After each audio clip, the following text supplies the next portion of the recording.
Here's what you need to understand about Hallie Wright. She had a gift for finding trouble, and an even better gift for convincing herself it was opportunity. 6 months on Kethmora, a planet so desolate it made Mars look like a beach resort, and she'd finally hit pay dirt. Literally. Her team had been excavating through 30 meters of compacted sediment when the ground scanner went berserk, screaming about an anomaly the size of a city block directly beneath their feet. "Tell me that's not another false positive," Hallie said, crouching beside the scanner array. Dust caked her boots, her jacket, probably her lungs too at this point. The air filtration system on this rock was garbage. Tobias hunched over the display, his fingers dancing across the haptic interface. The man had the nervous energy of a caffeinated squirrel, and right now he was practically vibrating. No, this is real. I'm reading architectural structures. Symmetrical, deliberate. This is manufactured, Hallie. We found something." "About damn time," Ulrich muttered from his position near the excavation perimeter. The security chief stood like a sentinel, rifle maglocked to his chest plate, eyes scanning the horizon for threats that never came. 6 months of watching nothing happen had made him even more paranoid than usual. "Can we get paid and leave this dust bowl now?" "Where's your sense of adventure?" Hallie asked, grinning. "I left it back on the transport along with my enthusiasm for freezing my ass off on dead planets."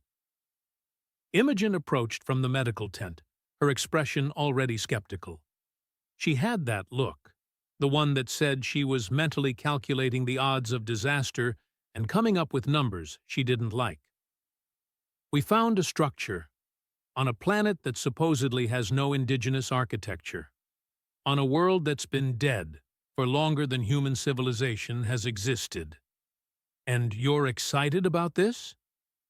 "Extremely," Hallie said. "Of course you are." Imogen sighed, pulling her scanner from her belt. "Because nothing says good idea like poking around in ancient alien ruins on a planet where everything that could go wrong already has. Here's the thing about humanity. We're fantastic at ignoring warning signs. It's practically our signature move. Someone puts up a fence with a sign that says, 'Danger, do not enter,' and our immediate response is to wonder what's on the other side and whether we can get a good story out of it. Evolution should have weeded this trait out millennia ago, but instead, we turned it into a survival strategy. Go figure." The excavation took another 3 days. 3 days of drilling, clearing, and uncovering what turned out to be massive stone doors set into the bedrock itself. The doors were hexagonal, each segment covered in intricate carvings that seemed to shift in the light. Or maybe that was just the dust playing tricks. Hallie hoped it was the dust. "Language patterns are consistent with pre-collapse Kethmoran," Tobias said, running his portable analysis unit over the carvings. His hands shook slightly. They always did when he was onto something big. "But the dialect is older than anything we've encountered. This predates their known civilization by, oh wow, by at least 20,000 years. "Meaning?" Ulrich asked. "Meaning this is impossibly old. Meaning this shouldn't exist. And yet," Hallie gestured at the doors, "here it is, existing, aggressively. The carvings told a story, if you knew how to read them." Tobias did, though he kept pausing, double-checking his translation algorithms, muttering to himself in 3 different languages. Finally, he stepped back from the doors, his face pale. "What is it?" Imogen asked. "Warnings." Tobias pointed to the largest set of carvings, the ones that dominated the center of each door panel. "They're all warnings. Turn back. Death waits within. Those who enter shall not return." The usual ominous stuff. But this one, he indicated a sequence of symbols near what appeared to be a locking mechanism. This one's different. How different? Hallie moved closer. Those who speak the name shall wake the sleeper. Tobias swallowed hard. That's not a warning. That's an instruction. Or maybe a threat. The grammar structure is ambiguous. Wonderful, Ulrich said flatly. Ancient alien doors with ambiguous grammar. My favorite. Imogen crossed her arms. We should call this in. Get a proper research team out here. People who specialize in first contact scenarios.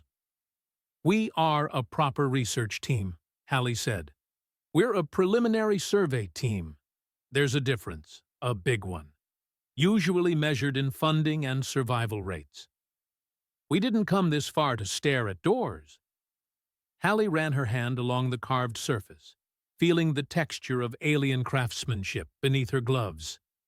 The stone was warm. That wasn't right. It should be cold, especially this deep underground. Tobias, can you open it? Probably. The locking mechanism is sophisticated, but I think I can interface with it using a harmonic resonance pattern. I'll take that as a yes. Do it. Ulrich positioned himself in front of the doors, rifle raised. For the record, I think this is monumentally stupid. Your objection is noted and ignored, Hallie said cheerfully. Imogen, medical kit ready? Always is, the doctor replied, though her jaw was tight, because I know how you operate. Tobias attached a small acoustic generator to the door's surface, syncing it with his analysis unit. Okay, here goes nothing. Or everything. Probably everything. I should write a will. Do people still write wills? Maybe I should record a quick message for my... Tobias. Right. Opening ancient alien doors. Normal workday activity. Nothing to worry about. He initiated the sequence. The sound started low, a thrumming that Hallie felt in her chest before she heard it. The doors shuddered, dust cascading from their surface in sheets. The carvings began to glow. Actually glow, with a pale blue light that definitely wasn't natural. Then, with a grinding noise that suggested the mechanism hadn't been used in a very, very long time, the doors split apart. Cold air rushed out from the opening, carrying with it a smell like ozone and something else. Something organic that had been sealed away for longer than it had any right to be. Atmosphere is breathable, Imogen said, checking her scanner. Oxygen levels are actually higher than outside. Temperature is minus 15 degrees. Radiation levels are normal. I'm not detecting any biological contaminants, but I strongly recommend we keep our filtration masks on. Agreed. Hallie activated her helmet lamp, the beam cutting through the darkness beyond the doors. Ulrich, you're on point. Tobias, stay in the middle. Imogen, watch our backs. Standard formation. They descended into the structure, and immediately Hallie knew something was wrong. Not dangerous wrong, at least not yet, but fundamentally, deeply weird wrong. The corridor beyond the doors was perfectly preserved. No dust, no debris, no signs of age or decay. The walls were smooth, polished to a mirror finish, and covered in more of those shifting carvings. This level of preservation is impossible, Imogen whispered, running her gloved hand along the wall. Nothing survives this long without degradation. Nothing. Add it to the list of impossible things we've found today, Hallie said. Her voice echoed strangely in the corridor, as if the space was larger than it appeared. They walked for what felt like hours, but was probably only 20 minutes. The corridor spiraled downward in a gentle curve, leading them deeper into the planet's crust.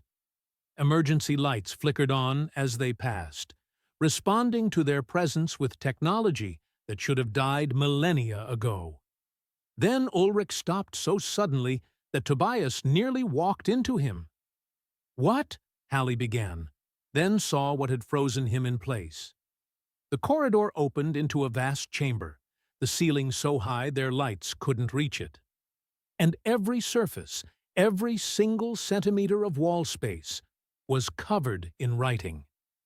The same sequence of symbols, repeated thousands upon thousands of times, in different scripts, different styles, different sizes. It covered the walls, the floor, parts of the ceiling they could see. Obsessive didn't begin to describe it. "What does it say?" Hallie asked, though part of her already knew. Part of her had known since the moment they opened the doors. Tobias moved closer to the nearest wall, his scanner trembling in his hands. He examined the symbols, cross-referencing them with his linguistic database. Then he examined another section, and another. His face went from pale to gray. "Tobias," Imogen's voice was sharp. "What does it say?" It's a name." He turned to look at them, and his eyes were wide with something between wonder and terror. Just one name, written in every language the Kethmarans ever developed, including dialects we haven't even discovered yet. The same name, over and over and over. "What name?" Ulrich demanded. Tobias looked directly at Hallie. "Yours. It says Hallie. In every language, every script, every iteration. This entire chamber is dedicated to your name." The silence that followed was profound. Hallie could hear her own heartbeat, loud in her ears, could hear Imogen's sharp intake of breath, could hear Ulrich's rifle clicking as he switched off the safety. "That's—" Hallie's voice sounded distant, even to herself. "That's not possible. This structure is 50,000 years old." "Approximately," Tobias confirmed, his voice faint. "Give or take a few millennia." "I didn't exist 50,000 years ago. Humanity didn't exist 50,000 years ago. Not like this. We were still figuring out stone tools and fire." "I'm aware of the timeline problem, yes."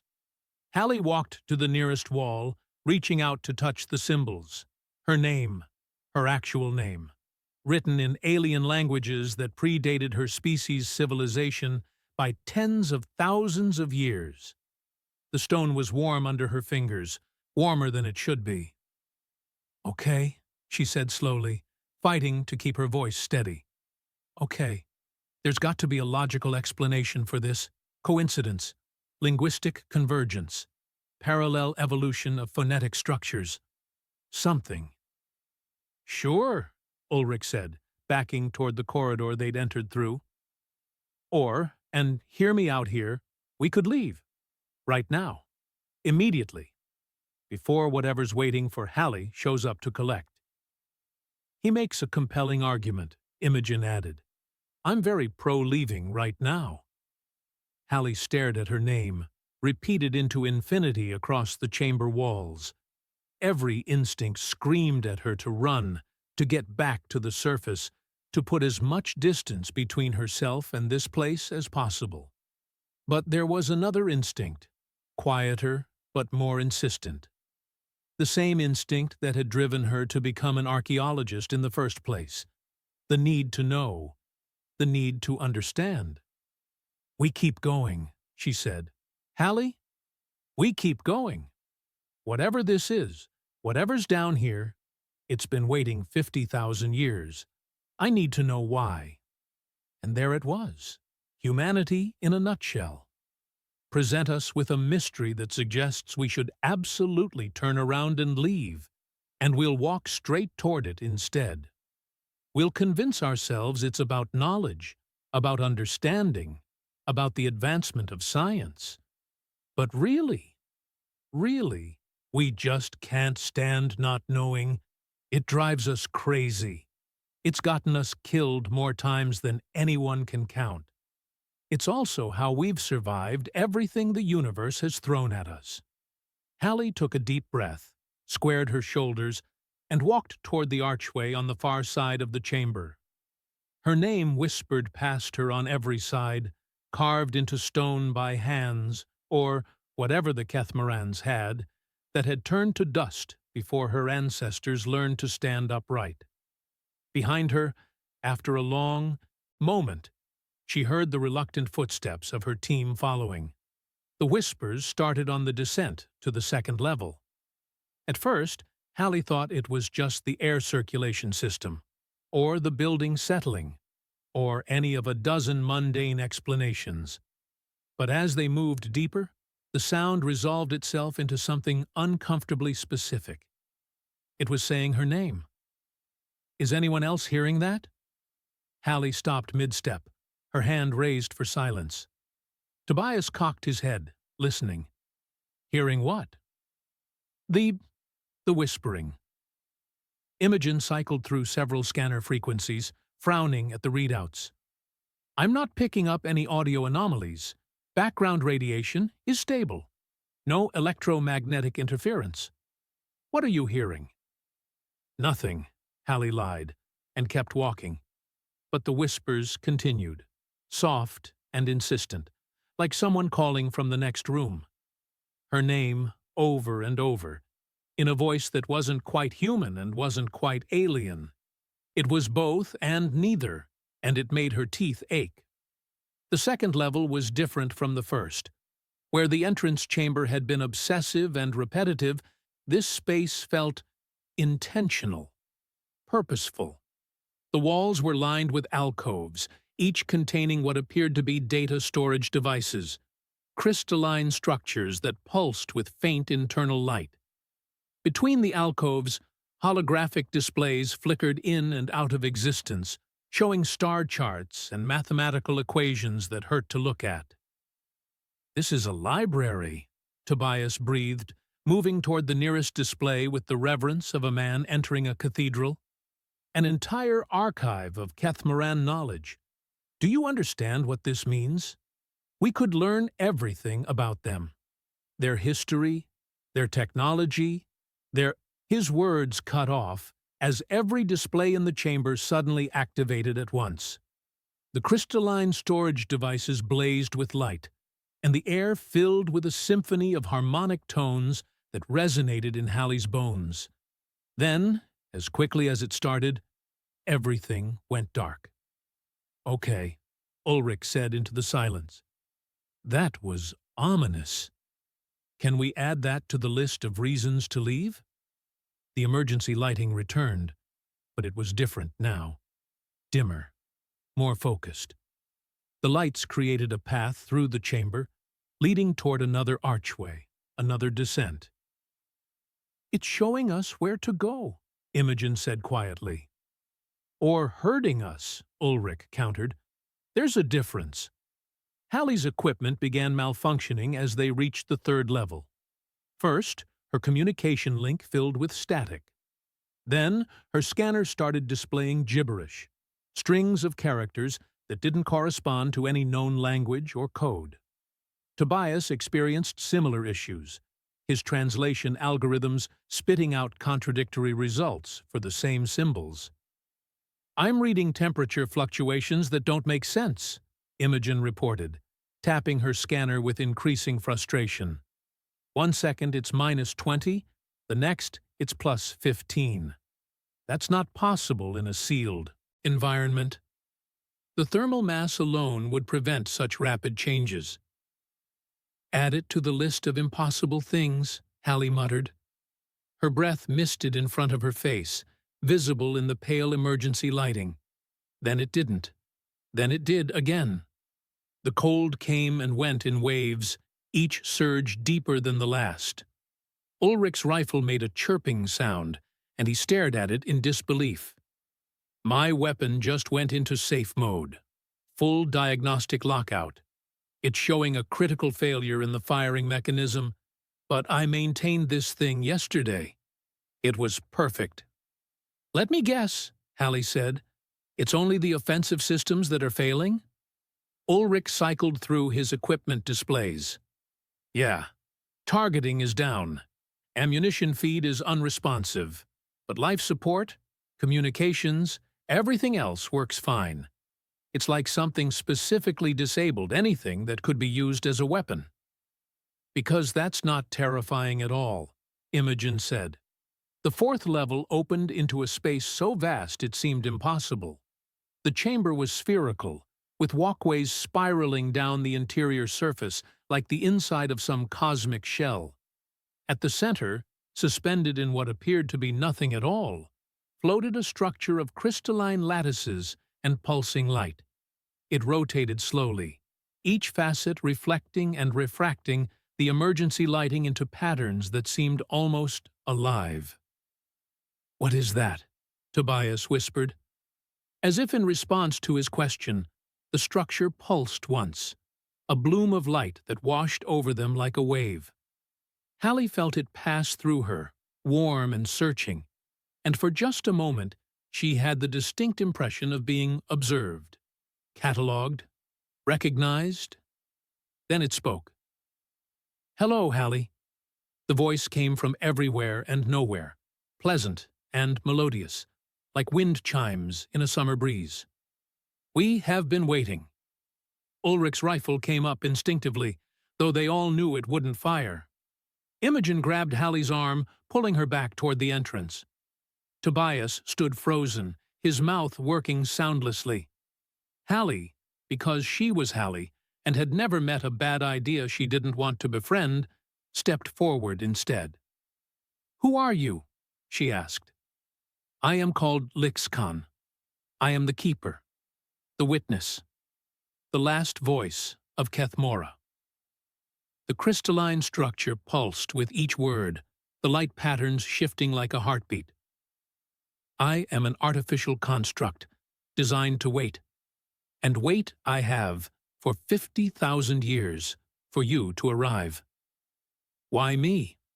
The question came out steadier than Hallie felt. "Why my name on the walls? Why wait for me specifically?"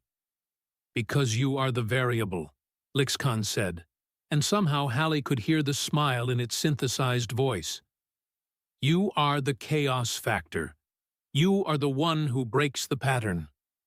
"That's not an answer."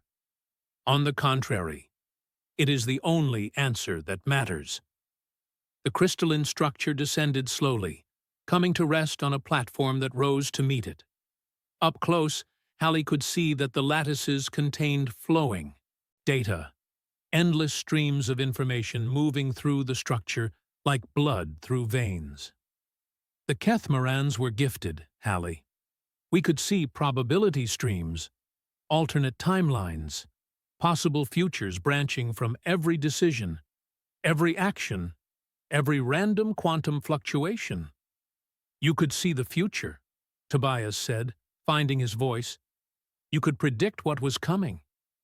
"We could see futures, plural, infinite variations on infinite themes.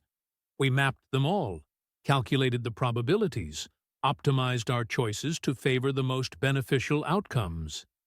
Lixkan's light dimmed slightly. "It did not save us." "What happened?" Imogen asked, her medical training apparently overriding her very reasonable fear. "What killed you?" "We called it the hunger. You might call it something else, an extinction event, a cosmic predator, a force of universal entropy, given purpose and intelligence." The lights within Lixkan's structure flickered, as if the AI was accessing distant memories. "It moves through the galaxy in cycles, seeking civilizations at their peak. Not to conquer, not to consume resources, to erase, completely, from existence, from history, from possibility itself." "That's impossible," Hallie said. "You can't erase history. Events that happened, happened. You can't undo causality.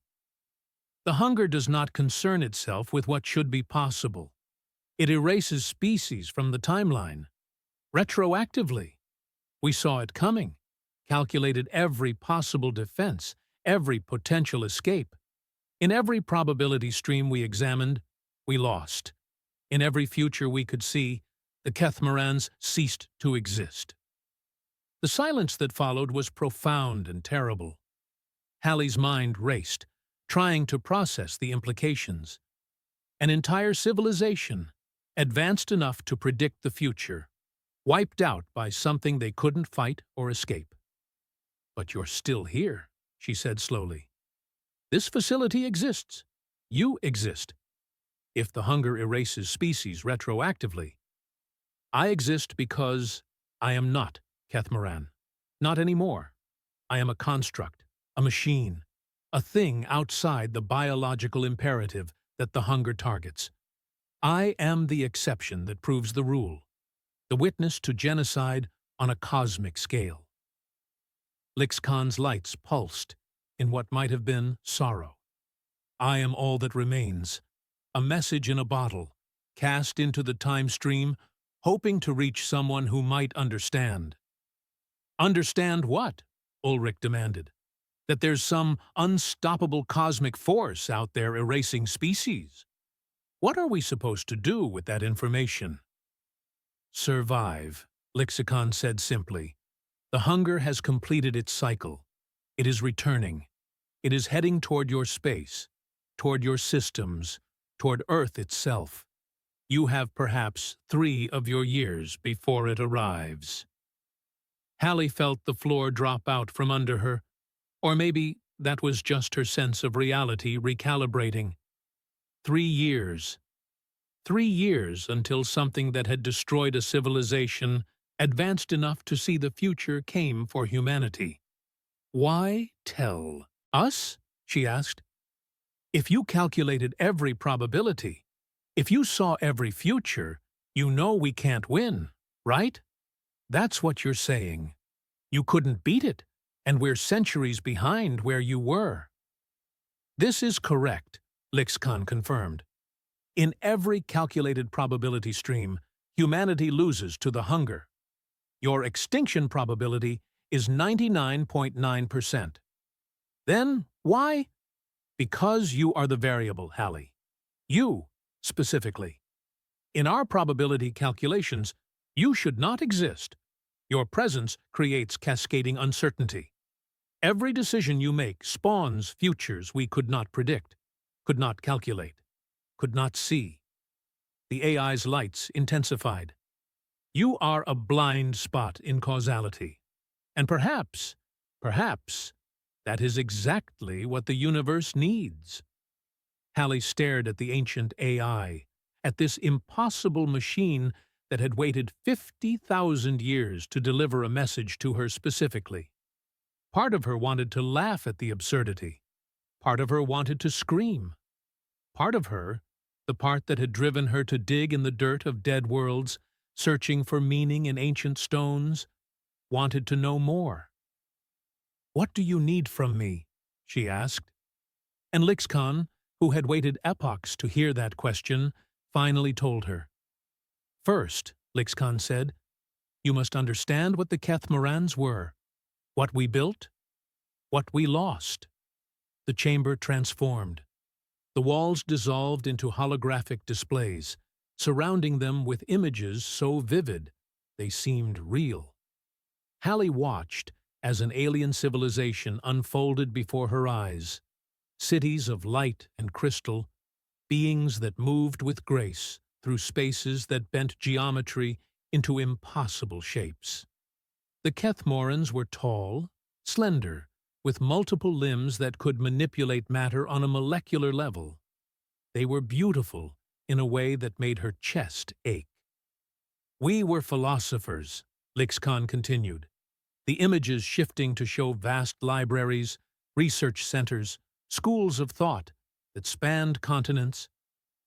"Explorers of the mind and the cosmos. We sought to understand reality at its most fundamental level.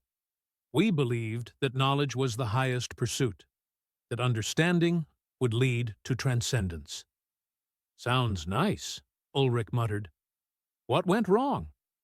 "We became too perfect, too predictable." The images shifted again, showing mathematical models, probability calculations, decision trees that branched into infinity. Every choice we made was optimized.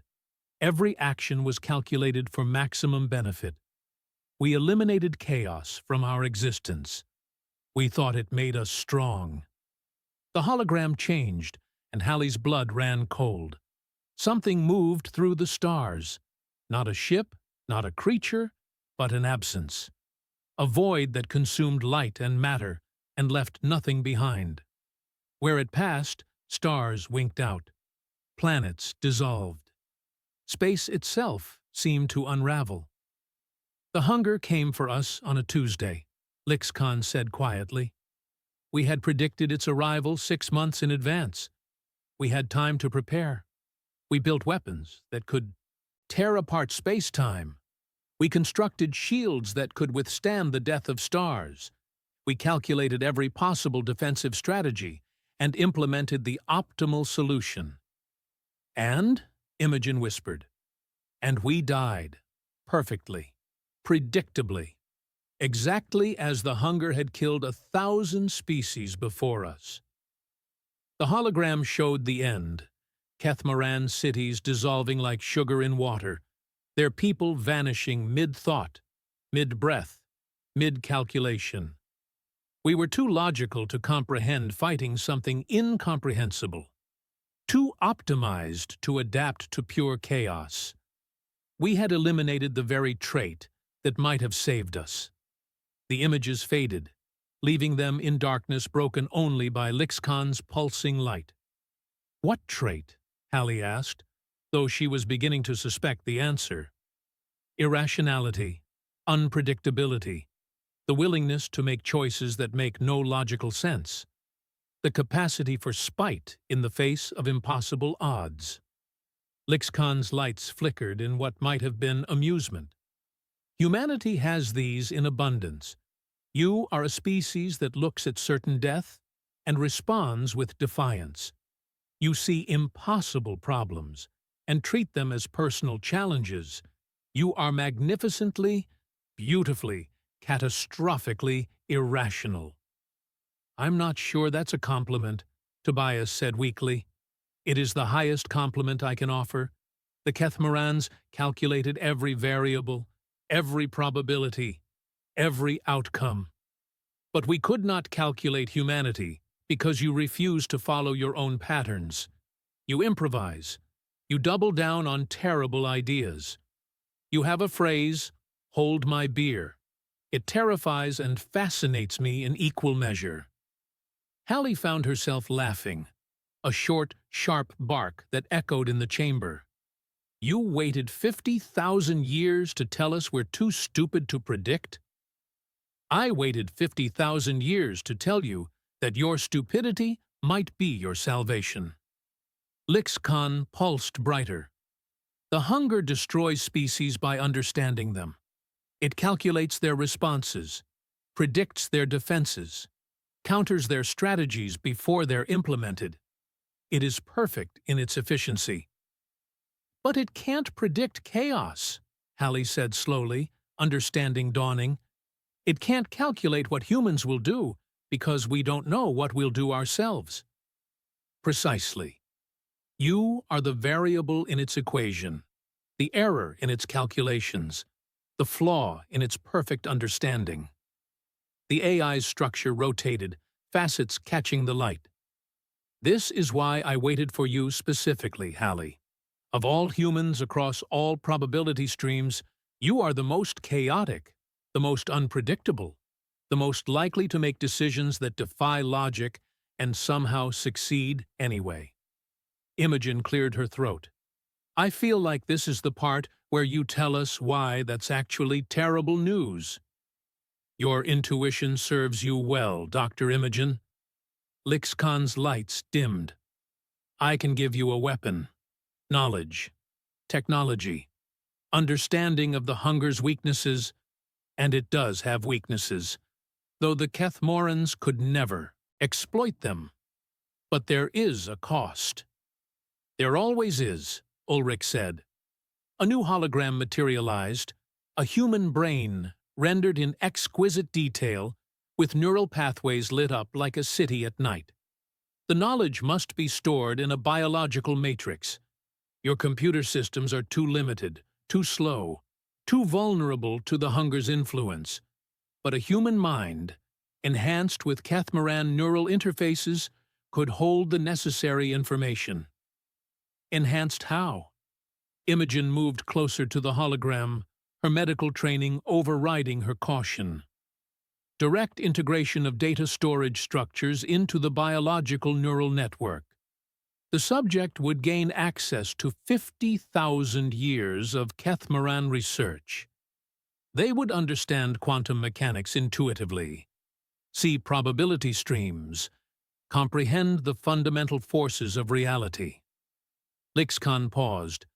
They would also have approximately 5 years to live. The human brain cannot sustain such integration indefinitely. Neural degradation is inevitable. The silence was heavier this time. 5 years. Not a lifetime, not even a decade. Just 5 years. Then death. Probably painful. Certainly irreversible. There has to be another way, Tobias said. We could download the data to isolated servers, study it over time. The hunger would corrupt such systems before you finish the first analysis. It infiltrates technology, subverts artificial intelligence, turns your own weapons against you. Only a biological mind, specifically a human mind, with its chaotic neural patterns, can resist such infiltration. You're asking someone to die, Imogen said flatly. Slowly, in 5 years. I am offering humanity a chance to survive. The price is one life, one mind, one sacrifice. Lixkan's lights pulsed steadily. The Kethmorans would have calculated the mathematics, weighed the cost against the benefit, and declined. One life versus billions is mathematically favorable, but they would never have chosen to sacrifice an individual. They were too ethical for that. Too logical. And you think humans are different? Ulrich asked. I know humans are different. You sacrifice yourselves constantly. For ideas, for principles, for people you love and people you've never met. You call them heroes and build monuments to their memory. It is irrational and inefficient and absolutely essential to your survival as a species. Hallie stared at the hologram of the enhanced brain, watching neural pathways fire in patterns that seemed almost like consciousness itself. 5 years. 5 years to understand everything, to see what the Kethmarans had seen, to find a way to fight something that had erased 1,000 civilizations from existence. 5 years versus billions of lives. The mathematics were simple. The choice was impossible. I'll do it, she said. Hallie, no! Imogen grabbed her arm. Someone has to. You said it yourself, Imogen. One life versus billions. That's not even a choice. It's not that simple. It is exactly that. Simple. Hallie turned to face her team. Tobias looked stricken. Ulrich's jaw was clenched so tight she could see the muscle jumping. Imogen's eyes were bright with unshed tears. I'm not being noble. I'm not being heroic. I'm being practical. We need this information. Humanity needs this information. And I'm the variable, right? The chaotic factor. Maybe that means I'm the only one who can pull this off. Or maybe it means you're making an irrational decision based on emotion rather than logic, Imogen said. Probably. But that's kind of the point, isn't it? Hallie smiled, though it felt brittle on her face. The Kethmarans were too logical to make this choice. They calculated themselves into extinction. Maybe being irrational is exactly what we need. Lixkan's lights brightened. You understand then. You accept the cost. I accept that there's no other option. That's not the same thing.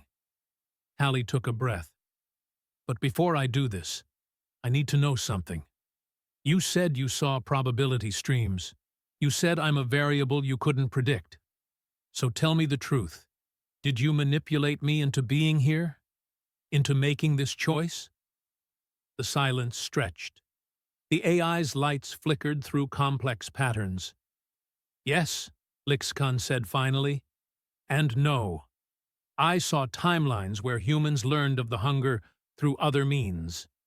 In those timelines, your species calculated the odds, determined resistance was futile, and surrendered without fighting. The extinction probability was 100%. And in the timelines where I'm involved, the probability drops to 99.8%. A small improvement, statistically insignificant. Except, the AI's lights pulsed brighter.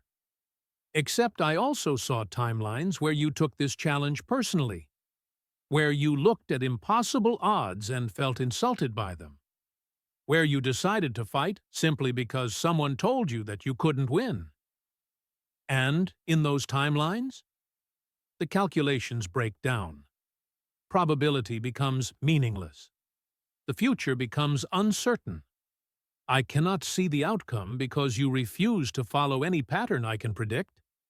Lixcon rotated slowly. Did I manipulate you? Yes. I presented you with a choice I calculated you would make. But the choice was still yours. The decision was still yours.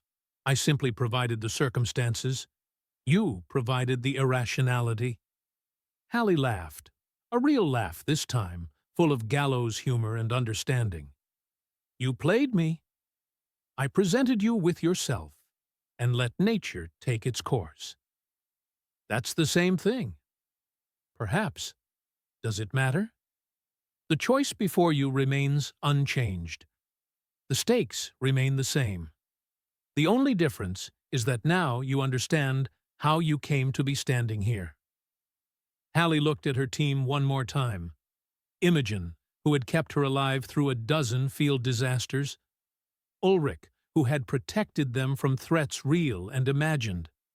Tobias, who had made sense of dead languages and lost histories. They were her friends, as much as anyone could be friends in this line of work.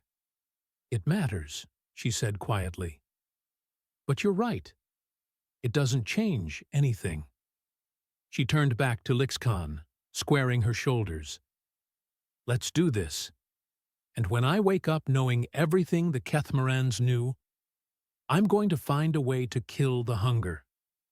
Not because it's logical, not because the mathematics favor it, but because it erased an entire species and thought it could do the same to mine. Now that, Lixcon said, lights blazing bright, is precisely the kind of irrational response I was hoping for. The integration chamber materialized around them, walls folding out from what had seemed like solid space, creating a room within the room. At its center stood something between a chair and an operating table, surrounded by crystalline arrays that hummed with potential energy. I should examine you first, Imogen said, pulling out her medical scanner. Baseline readings, neural mapping, cardiovascular stress tests. Imogen. I'm serious, Hallie. If we're doing this, we're doing it right. I need to know your current health status before we integrate alien technology into your brain. Her hands were shaking.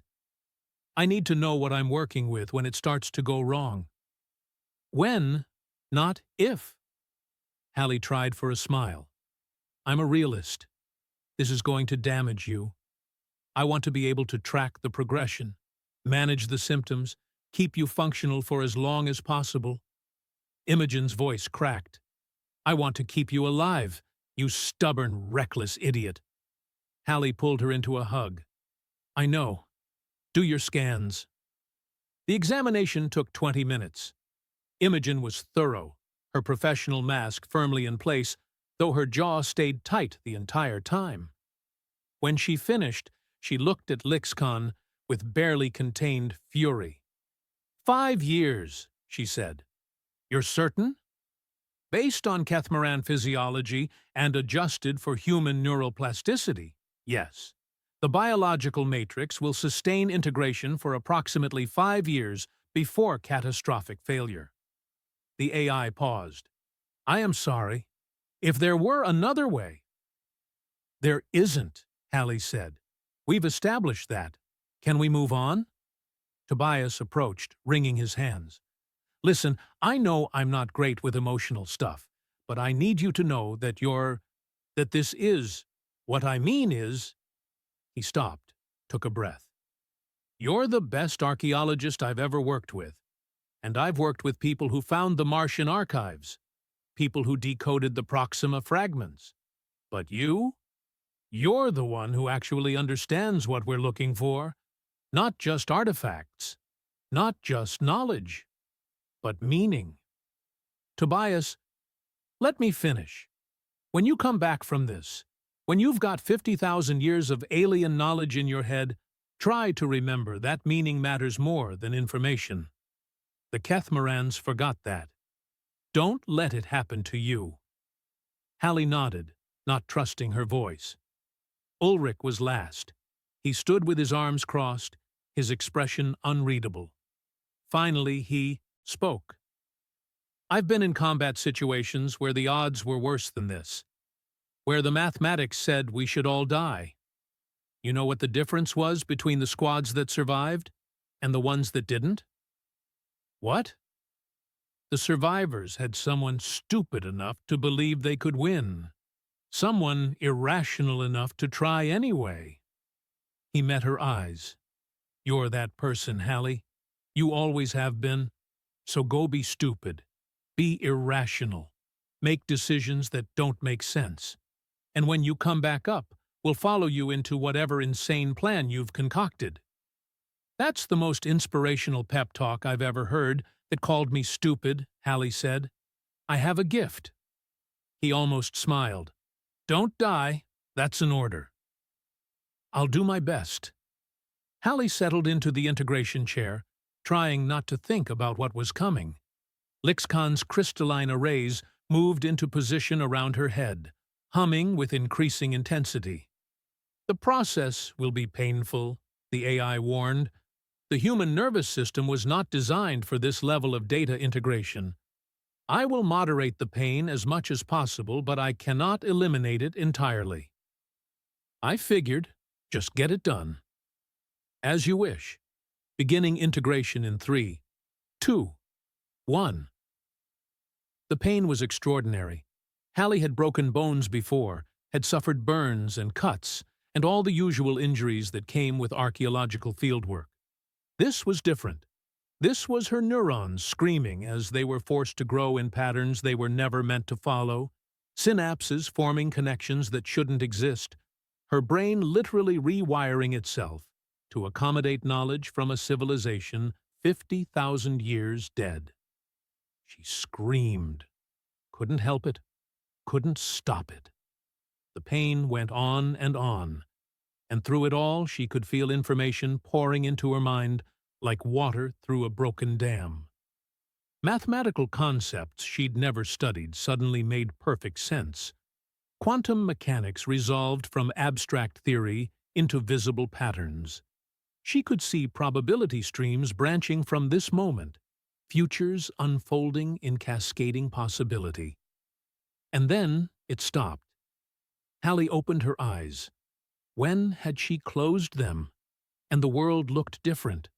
She could see the mathematical underpinnings of reality, the quantum probability fields that governed matter at its most fundamental level. The chamber wasn't just a room anymore. It was a complex arrangement of atoms held in specific configurations by electromagnetic forces, and she understood how to manipulate those forces with precision that would make a Kethmaran physicist weep. Hallie? Imogen's voice, distant and close at the same time. Can you hear me? I can hear you. I can hear everything.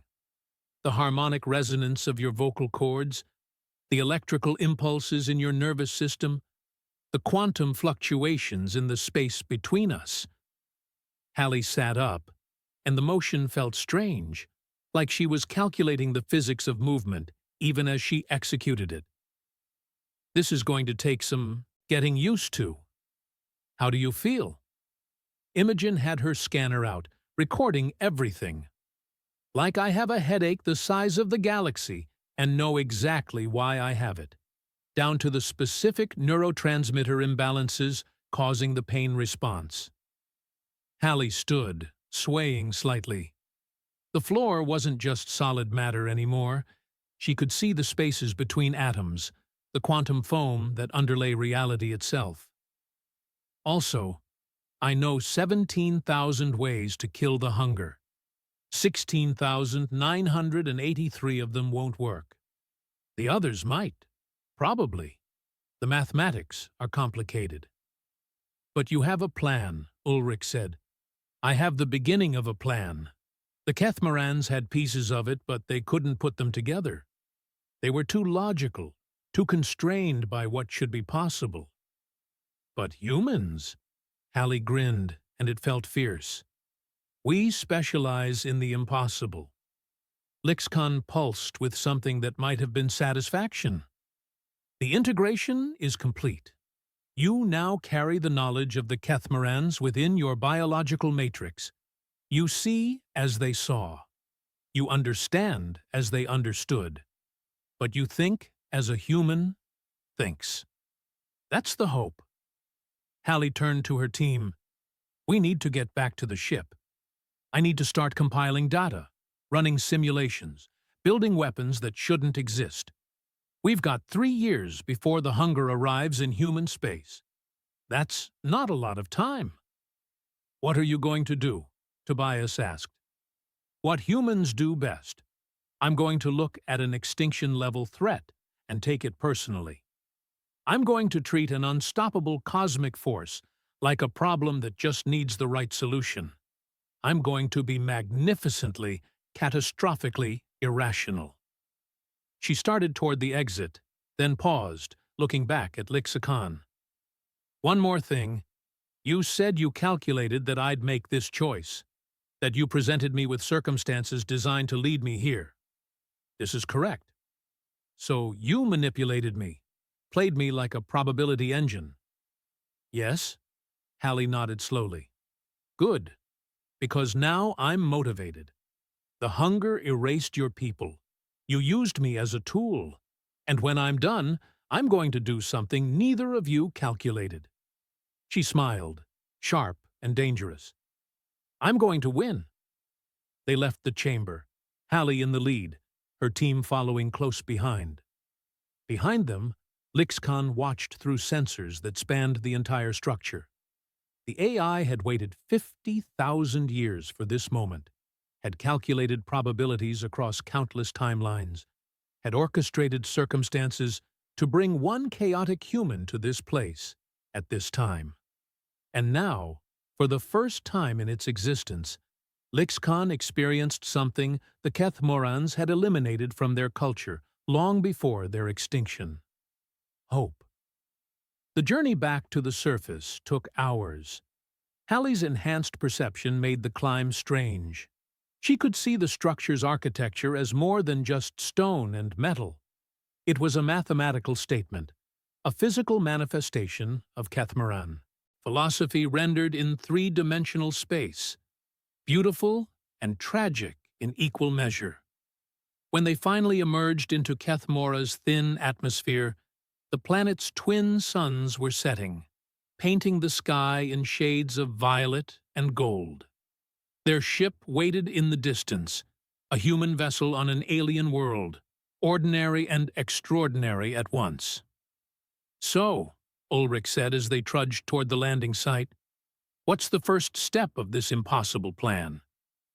First, we warn Earth. The government, the military, the scientific community, everyone needs to know what's coming. Hallie's mind was already racing through possibilities, probability streams branching from each decision.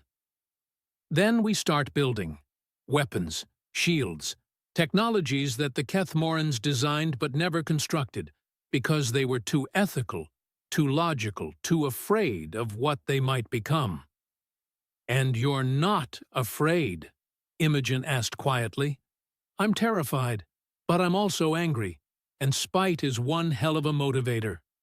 Hallie stopped at the ship's boarding ramp, looking back at the excavation site one last time.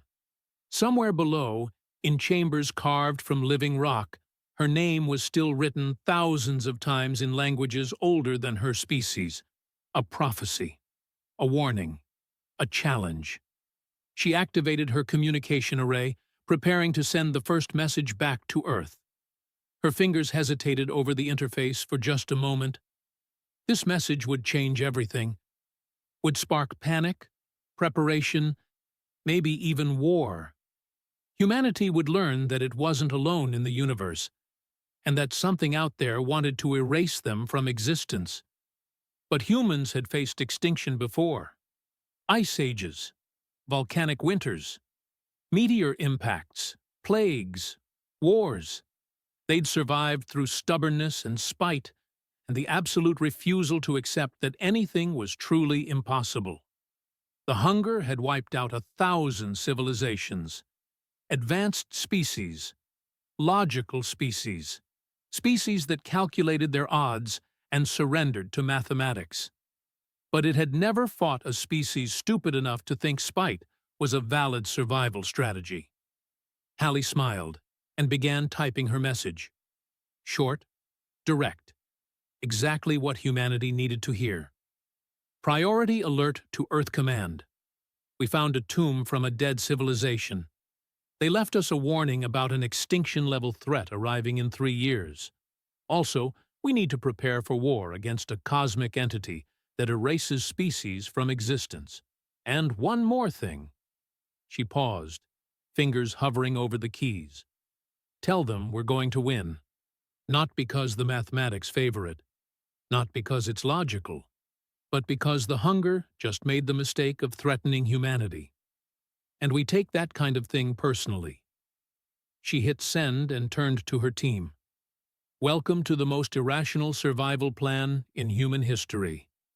Let's go save our species. They boarded the ship, the boarding ramp closing behind them with a hiss of pressurized air.